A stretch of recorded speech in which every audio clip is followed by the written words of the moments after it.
Muy buenas tardes, damas y caballeros. El día de hoy tenemos un tema muy interesante, que es la tendencia del cambio de arte a partir del siglo XX. Con nosotros tenemos a los panelistas expertos, Ivana González, que es arquitecta, a Raúl Figueroa, que es licenciado en Creación y Desarrollo de Empresas, a Cianya Lima, que es ingeniera química, y por último tenemos a Eduardo, que es ingeniero en mecánica eléctrica. A finales del siglo XIX surgen una serie de movimientos artísticos con el objetivo de rebelarse contra el antiguo orden. Surgen a partir del periodo neoclásico y romántico. Estos movimientos buscan generalmente, como les digo, ponerse en contra de los movimientos ya establecidos. ¿Por qué? Porque revolucionan la manera de hacer arte.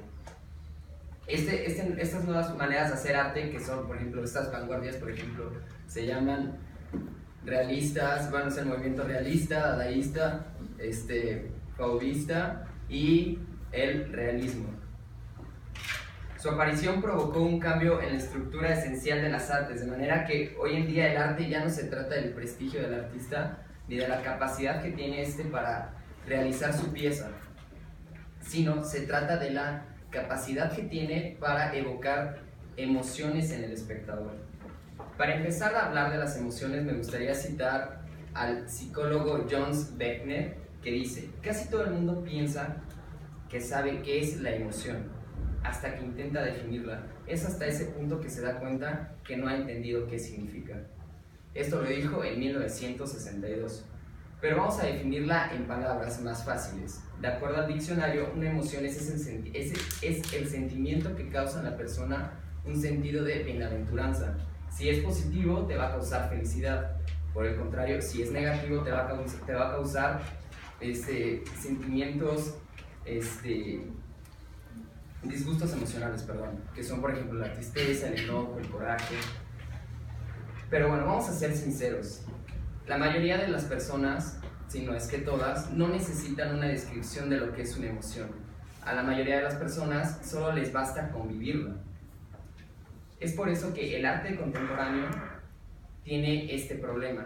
Tiene la dificultad de comunicar este sentimiento al espectador, siendo suplantada la emoción por la lógica, ya que el arte actual está llena de originalidad, sí, pero es escasa de emociones, puesto que es excéntrica, muchas veces efímera, y llega a ser en cierto modo un poco brutal para la persona, dejando a un lado las emociones que le causa el corazón y poniendo a trabajar a la mente y al intelecto para poder interpretar la obra que está realizando el artista, como les acabo de decir, de estas nuevas vanguardias que son así conocidas con ese nombre.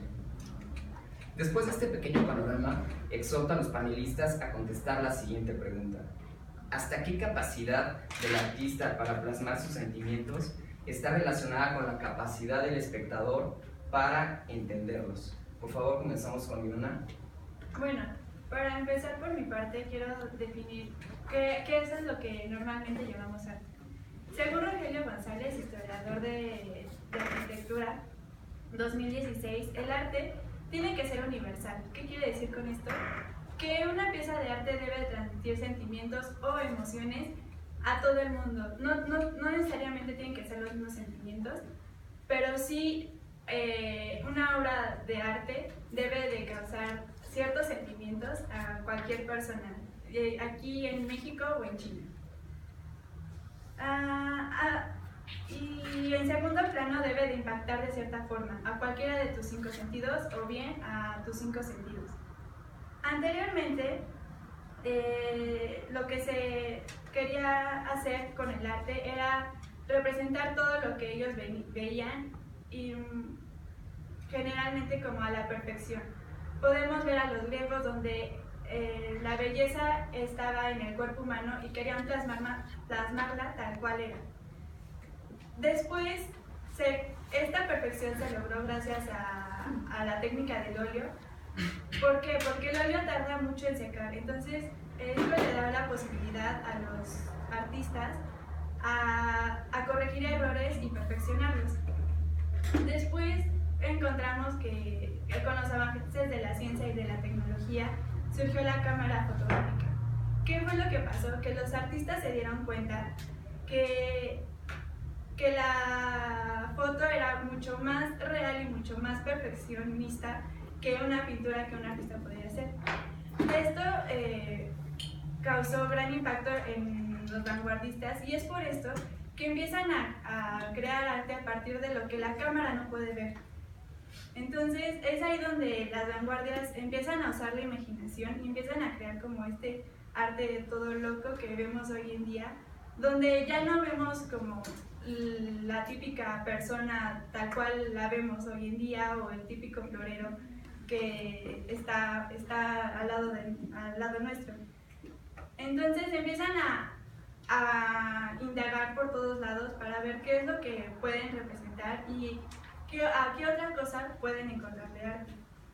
Podemos encontrar un claro ejemplo de migitorio, donde en la vida común el migitorio es una cosa común y normal, donde para nosotros no es arte. Sin embargo, a un artista se le ocurrió voltearlo y ponerlo en una exposición. ¿Qué es lo que pasa? No es que sea algo artístico, sin embargo, el artista vio en él algo que para él le provocó una sensación al voltearlo y ponerlo en una exposición, en una galería de arte. Entonces... Bueno, Ivana, perdón por interrumpirte, pero tenemos que seguir con el panel. Ahorita más adelante puedes complementar tu respuesta. Por favor, vamos con David. David, okay. En mi opinión, mi querido Oscar, depende mucho de la perspectiva de qué esté creando el artista y qué sentimiento esté generando a la hora que hace el arte.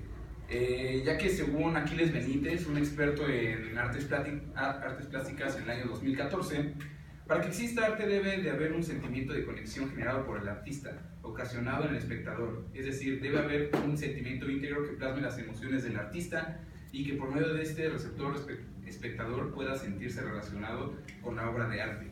Como podemos inferir, la obra de arte es el legado de un artista y la obra es la esencia del arte, con la cual el artista, por medio de creatividad e innovación, tiende a buscar nuevos panoramas o estados de conciencia con lo que se eleve de la realidad y pueda pintar y transformar ese entorno.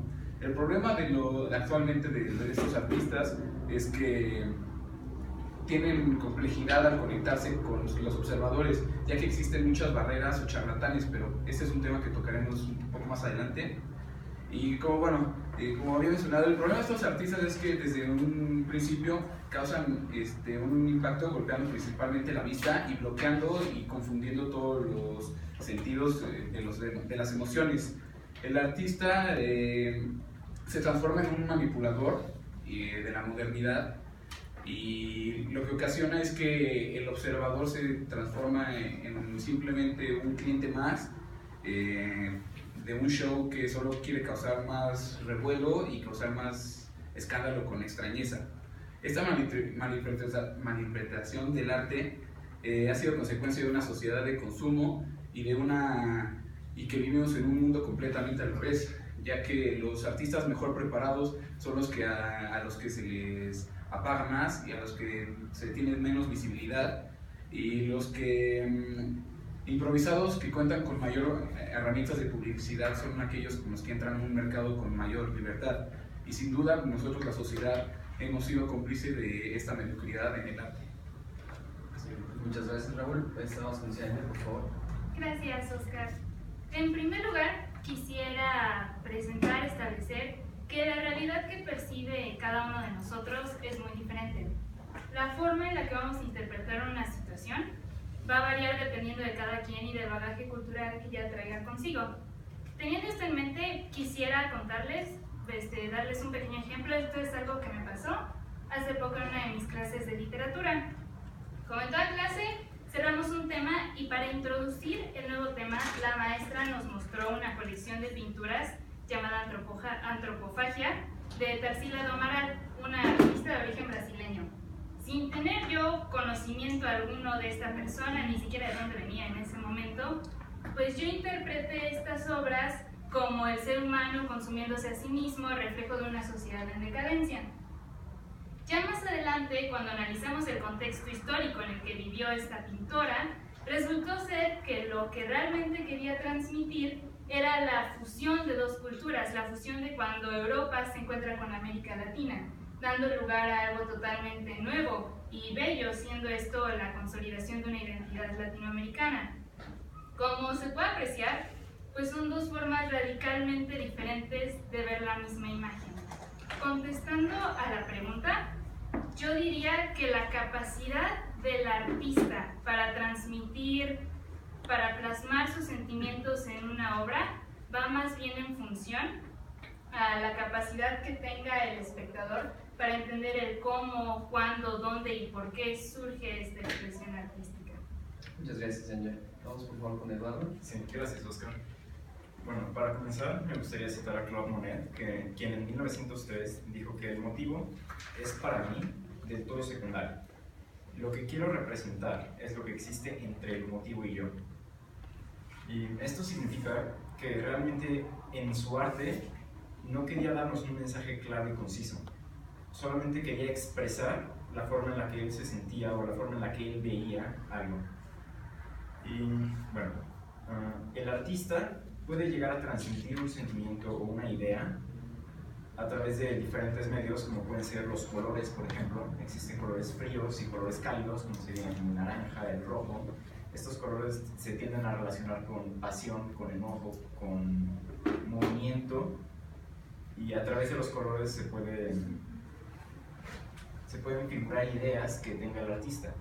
También se puede interpretar a través de los movimientos que hay en las pinturas, que no sean estáticas, sino de personas corriendo, animales moviéndose, y la forma de representar movimientos es a través de las líneas.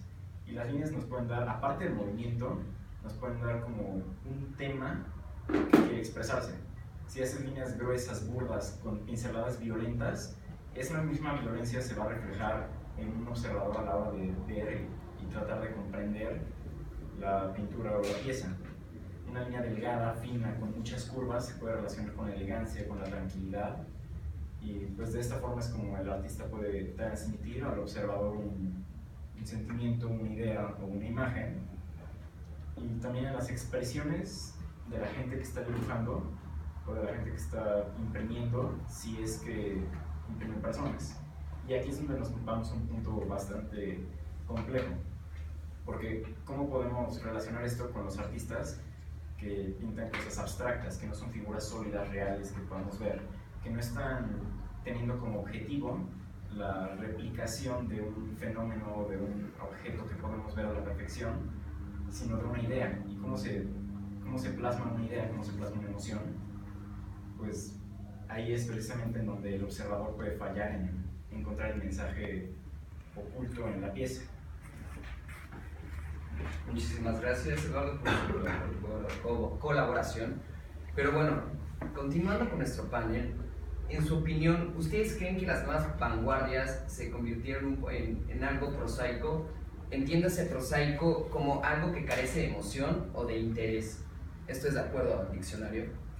Entonces, por favor, si podemos empezar ahora otra vez por ti, Eduardo. Sí, claro que sí. Bueno, por prosaico se entiende algo sin emoción, sin algún interés o sin un objetivo claro o fijo, sin falta de un ideal a establecerse.